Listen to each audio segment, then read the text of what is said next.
सर्व उमेदवारांनी त्या दिवशी शनिवारी वोटिंग करायचं आहे आणि आपल्या कार्यकर्त्यांनी सुद्धा वोटिंग करायचे. यांनी सांगितलं की तुमचं येऊन तसंच सांगेल, पण तुमच्याकडे काहीतरी नाविन्यपूर्ण काहीतरी बोललं असलं पाहिजे. जसं काही अंकितांनी काल खूप छान सांगितलं. आता आम्ही काय एका कुठल्या व्यक्तीचा प्रचार करत नाही, आम्ही सगळ्यांचा प्रचार करणार आहे. वर्ग शिक्षक जे आहेत ते पक्षप्रमुख असणार तुमचे, आणि तुमचं जे म्हणणं आहे ते अगोदर पक्षप्रमुखांना सांगायचं आणि पक्षप्रमुख आम्हाला सांगतील. तशा प्रकारे आपल्याला काय बदल घडवता येईल का? कारण बऱ्याच कार्यकर्त्यांनी काल सांगितलं की आम्ही अक्षरामध्ये सुधारणा करू. त्यासाठी काय करणार? तुम्ही स्वतः करू शकत नाही ना. की आम्ही वर्ग शिक्षकांना भेटू, वर्ग शिक्षकांना सांगून बाबा ते त्यामध्ये काय सुधारणा करता येईल यासाठी मी प्रयत्न. माझे नाव शंभू आशिष शेळके. मी आता 7वीच्या वर्गातून निवडून आलोय. मी आता शाळेच्या निवडणुकीसाठी उभा राहिलो आहे. माझी अशीच नम्र विनंती की तुम्ही एकदा आणि मला सोड द्यायचं. आमच्या चिन्हाचं नाव आहे फुटबॉल. नमस्कार मित्रांनो, आम्ही आता 7वीच्या वर्गावरून आलो आहोत व आमच्या आता 7वीच्या वर्गाचे वर्गमंत्री म्हणून डॉक्टर शेळके साहेबांना निवडलं आहे. म्हणून डॉक्टर शेळके साहेब आपल्या शाळेच्या निवडणुकीसाठी उभे राहिले आहेत. तुमच्या वर्गात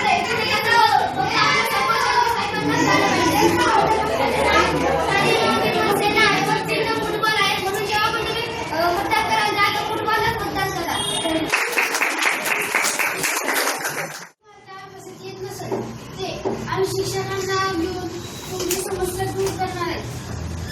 तुम्हाला इंग्रजी वाचता नसेल येत, गणित नसेल येत, एखादं नाही का तुमच्या वर्गात कचरा सांडला तर आम्ही वस्तू नाही घेऊन तुमचा वर्ग स्वच्छ करून घेऊ शकतो. आणि तुम्ही बहुमताने आम्हाला वोट द्या आणि विजय करा. आमचं चिन्ह आहे पुस्तक पुस्तक पुस्तक. नमस्कार, माझे नाव आहे ज्ञानेश्वर गाडकर. मी आता सायमधून शिकत आहे. मी निवडणुकीसाठी थांबलो आहे. मला तुम्ही मत द्या. मी तुमच्या अडचणी सोडवण्याचा प्रयत्न करेन. आमचे चिन्ह खडू आहे. मी इयत्ता 6वीमध्ये ज्ञानेश्वर गाडकर याला मतदानासाठी निवडला आहे. तुमचे काही अडचणी असतील तर तुम्ही आम्हाला सांगा. आमचे चिन्ह खडू आहे. आम्हाला तुम्ही बहुमताने माझे नाव सार्थक नाव. मी आता 6वीमध्ये शिकतो. आमच्या वर्गातून ज्ञानेश्वरला निवडणुकीसाठी उभा राहिला आहे. तो त्याला तुम्ही माझ्या नंबर विनंती आहे. ज्ञानेश्वर गाडकरला बहुमताने निवडून द्या. आमच्या चिन्हाचे नाव आहे खडू.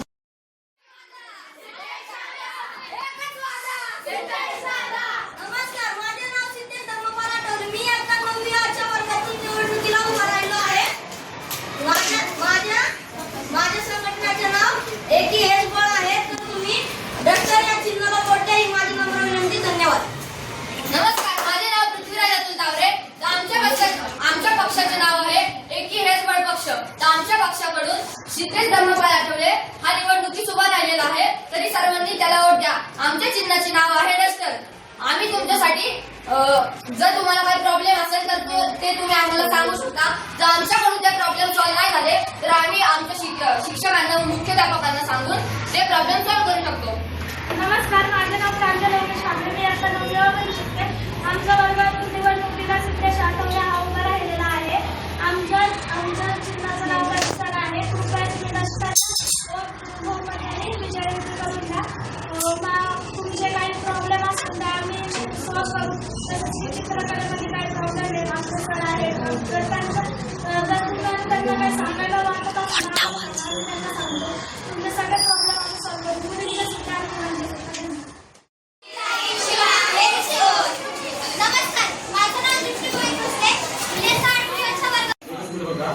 तुम्ही सांगताय, खूप छान सांगताय, पण तुम्ही काय करा माहिती का, ते विषय जरा वेगळ्या चाललाय.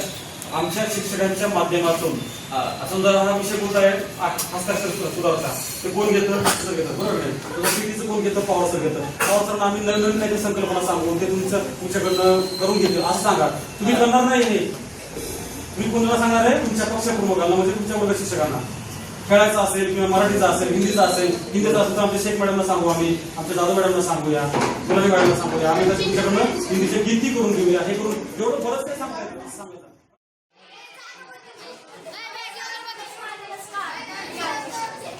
नमस्कार, मी अंकिता शेळके.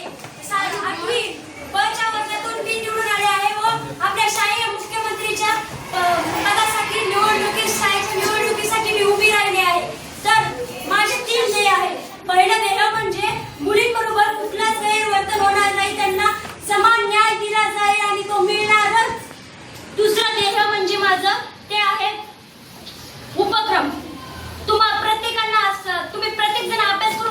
कंटाळता ना? कंटाळता का? तर तुम्हाला हप्त्यातनं असा एक दिवस दिला जाईल, त्या दिवशी उपक्रम, स्पर्धा, खेळ हे होतील. त्या दिवशी अभ्यास होणार नाही. तुम्हाला तुमचा शिक्षणासोबतच पीटी खेळ हा देखील तुमचा अधिकार आहे आणि तो तुम्हाला मिळायला पाहिजे. तुमच्यासाठी मी शेवटपर्यंत लढेन.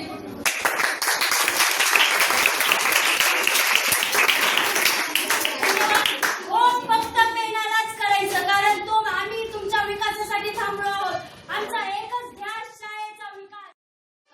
माझं नाव प्रणव आहे. त्यांच्या निवडणुकीमध्ये मी उभा राहिलोय, तरी तुम्ही मला बहुमताने निवडून द्यावे अशी मी विनंती करतो. आपलं चिन्ह आहे बदल प्लेट, नंबर लक्षात ठेवा 8 आणि निवडून द्या फक्त आपल्याला.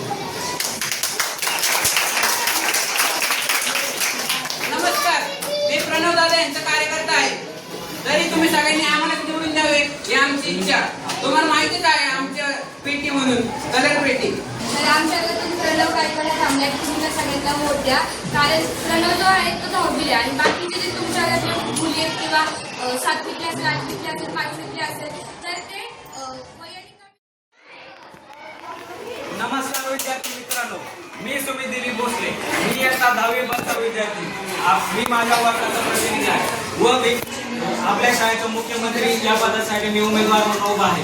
मी आपल्या शाळेत इयत्ता 1ली पासून शिकत आहे. यामुळे माझ्याकडे चांगलाच अनुभव निर्माण झालेला आहे. यामुळे मी आपल्या शाळेत चांगले उपक्रम राबवून आपली शाळेची प्रगती करणार आहे. याची माहिती माझ्या सरकारी देतो. तुमच्या मनात प्रश्न आला असेल की यांना मतदान का करायचं? तर क्रिकेट सगळ्यांनाच आवडत असेल, सर्वच बाकीचे खेळ पण सगळ्यांना आवडत असेल, तर शाळेमध्ये बाकीचे सर्व खेळाचं साहित्य आणलं जाणार. जर हा निवडून आला तर क्रिकेटचं साहित्य, फुटबॉल, काय जे असेल खेळ, त्याचं सगळं साहित्य आणणार. वर्षातून एकदा सहल जाणार. बऱ्याच विद्यार्थ्यांनी आपल्या वर्गामध्ये येऊन प्रचार केला. बऱ्याच उमेदवारांनी आपलं म्हणणं जे आहे ते सादर केलं. आता तुम्हाला सगळ्यांना त्या उमेदवारांचे चेहरे जे आहेत ते लक्षात ठेवायचे आहेत आणि ज्या उमेदवारांनी प्रभावीपणे आपलं जे काही म्हणणं आहे मांडलेलं आहे, शिवाय नुसतं प्रभावी भाषण केलं म्हणजे तो निवडून आल्यानंतर चांगली कामं करेल असं काही नसतं. तुमच्या मनाला विचारायचे बाबा कोण आपल्याला न्याय देऊ शकतो, मुलींसाठी काही वेगवेगळ्या योजना असतील. बऱ्याच उमेदवारांनी सांगितलं की बाबा आम्ही असं करू, आम्ही तसं करू. आता हे तुम्हाला स्वतःला ठरवायचं आहे आणि उद्या 60 मध्ये आपल्याला हे मतदान हॉलमध्ये घेणार आहे. 60 मध्ये आपण वोटिंग करायचं आहे. 3 मतदान अधिकारी असणार आहेत. प्रथम मतदान अधिकारी तुम्हाला एक स्लिप देईल, त्या उमेदवारांचा फोटो असणार आहे आणि तुमच्या आवडीचा जो उमेदवार आहे त्याच्या नावापुढे किंवा त्याच्या चिन्हावरती आपल्याला टिक मार्क करायचं, राईट करायचं. म्हणजे तुमचं जे मतदान आहे त्या उमेदवाराला जाईल. आणि नंतर आपण सोमवारी वगैरे हे निकाल जाहीर करणार आहोत आणि शपथविधी पण होणार आहे की जो काही तुमच्या सहकार्याने जो मुख्यमंत्री निवडून दिलेला आहे त्याचा शपथविधी सुद्धा आपल्या हॉलमध्ये आपण घेणार आहोत. त्याचबरोबर आपण काही बाहेरून हवालदार बोलवले आहेत. त्याच्यामुळं कसल्याही प्रकारचा गोंधळ होणार नाही याची काळजी ते हवालदार घेणार आहेत. त्याच्यामुळं त्या पार्किंगमध्ये किंवा हॉलमध्ये त्याचे बॉक्स ठेवले जाणार आहेत. आता या सगळ्या गोष्टींचा उद्देश काय आहे की तुम्हाला मतदान प्रक्रिया काय आहे नेमकी, कसं मतदान करायचं, कसं असतं, कसे लोक उभे राहतात, पक्षप्रमुख कोण असतात किंवा राज्यपालांचं काय काम असतं, राष्ट्रपतींचं काय काम असतं, या सगळ्या प्रक्रियेचं तुम्हाला जायचं आहे आणि तुमच्या घरच्यांना, आई वडिलांना किंवा नातेवाईकांना, शेजाऱ्यांना वगैरे हे सगळं सांगायचं आहे. आणि शिवाय तुम्हालाही 18 वर्षानंतर हे या गोष्टीतनं जायचं आहे, तुम्हाला स्वतःला मतदान करायचं आहे. आता 10वीच्या विद्यार्थ्यांना तर 2-3 वर्षानंतर वोटिंग करायचं आहे. या सगळ्या प्रक्रिया आपण या समोरच तुम्हाला दाखवणार आहोत आणि स्वतः तुम्हाला ते फिलिंग करायचं बाबा कसं मतदान असतं. आम्ही सुद्धा मतदान केलं, तुम्हाला घरी पण सांगता येईल.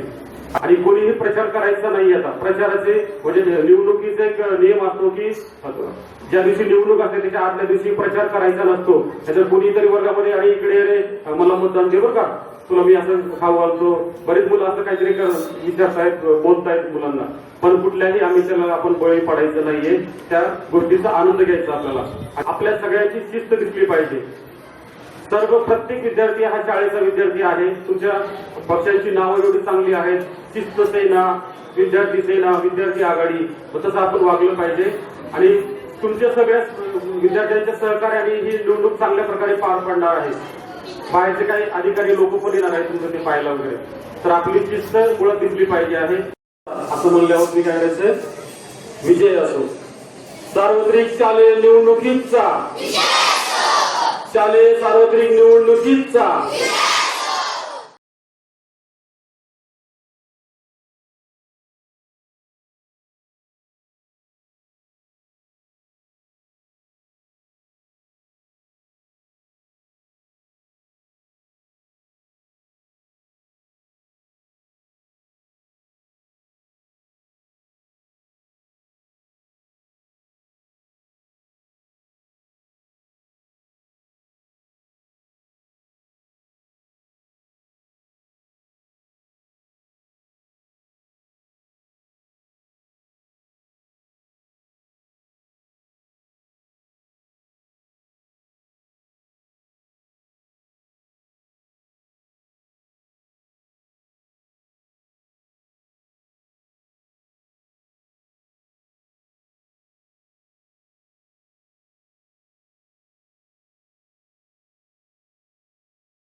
किंवा सर्व विद्यार्थ्यांना चांगल्या पद्धतीनं माहिती असावी म्हणून आपल्या शाळेमध्ये माझा सर्व शिक्षकांच्या वतीनं त्याचबरोबर बसके सरांनी त्या ठिकाणी सुरुवातीला एक संकल्पना आणली, सर्व शिक्षकांसोबत चर्चा केली आणि चर्चा करून त्या ठिकाणी या संकल्पनेच्या माध्यमातून तुम्ही सर्व विद्यार्थ्यांनी आपापले वर्गाचे जे प्रतिनिधी आहेत ते त्या ठिकाणी उभे होते आणि त्यांना निवडून देण्यासाठी सर्व विद्यार्थ्यांनी त्या दिवशी मतदान केलं. मतदानाची प्रक्रिया कशी असते, लोक निवडून कशी येतात, तर ती या सगळ्या प्रक्रिया मागच्या 15 दिवसापूर्वी आणि त्या 10-12 दिवसानंतर आपण त्याची मतमोजणी वगैरे केली आहे आणि कुठेही आपल्या शाळेच्या स्थितीला बाधा येणार नाही या संदर्भातली खबरदारी आणि काळजी घ्यायची. तेवढी मला वाटतं सर्व विद्यार्थ्यांनी खबरदारी आणि काळजी घेतलेली होती आणि म्हणून ते उभे राहिलेले जे वर्गातले जे प्रतिनिधी आहेत त्या सर्व विद्यार्थ्यांचं खरंतर मी आम्हा सर्व शिक्षक बंधू भगिनींच्या वतीनं मनापासून खूप खूप त्या ठिकाणी त्यांचं अभिनंदन करतो आणि मग तुमच्या ज्या काही सूचना आहेत ते देणार आहेत. पण आपण सर्वांनी ते सर्व आपल्या वर्गातले प्रतिनिधी उभे होते आणि मग त्यांचं पुढं काय झालं त्या संदर्भातल्या सूचना देणार आहोत. परंतु त्यांनी त्यांच्याकडे जे काही कौशल्य आहे, मी पुढे निवडून आल्यानंतर काय करू शकतो, आपली शालेय शिस्त असेल, अभ्यास असेल, मधल्या सुट्टीमध्ये जे काय शिस्त असेल किंवा इतर जे कार्यक्रम सहशालेय उपक्रम असतील तर त्यामध्ये त्यांची काय भूमिका ते बजावतील या संदर्भात त्यांनी त्यांचं आश्वासन त्यांचे घेऊन केल्या आपण येतात. म्हणजे सर्वांच्या हातवरती सांगितलं आहे नागरे क्लास 1 पुढची सर्व माहिती आहे. तुम्ही सर्वांनी वर्गातून निवडून दिलेले जे उमेदवार आहेत, जे 9 उमेदवार आहेत आणि 9 उमेदवारांची आपण निवडणूक एकत्रितपणे घेतली होती. त्यामध्ये मुख्यमंत्री पदासाठी तुम्ही निवडून दिलेला उमेदवार आहे चिरंजीव प्रणव परमेश्वर गायकवाड.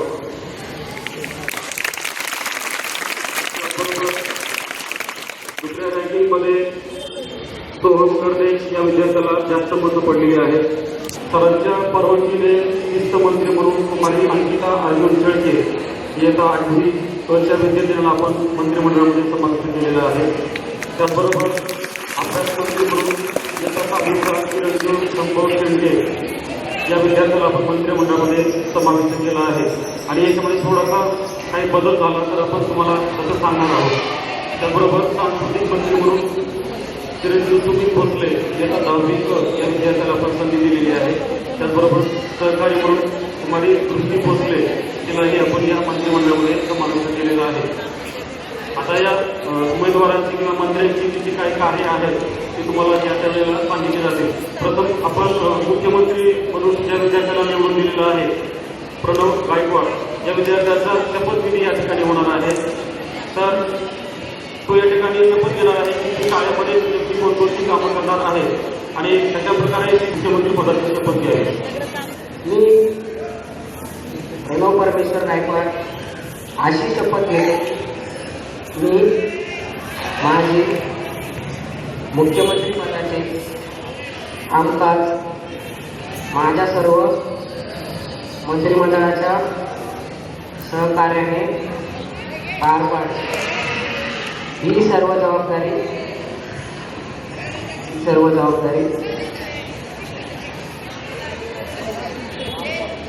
पार पाडत असताना माझ्याकडून कसल्याही प्रकारचे गैरवर्तन होणार नाही व शाळेचे कोणतेही भौतिक व शैक्षणिक नुकसान होणार नाही याची मी खबरदारी घेईन.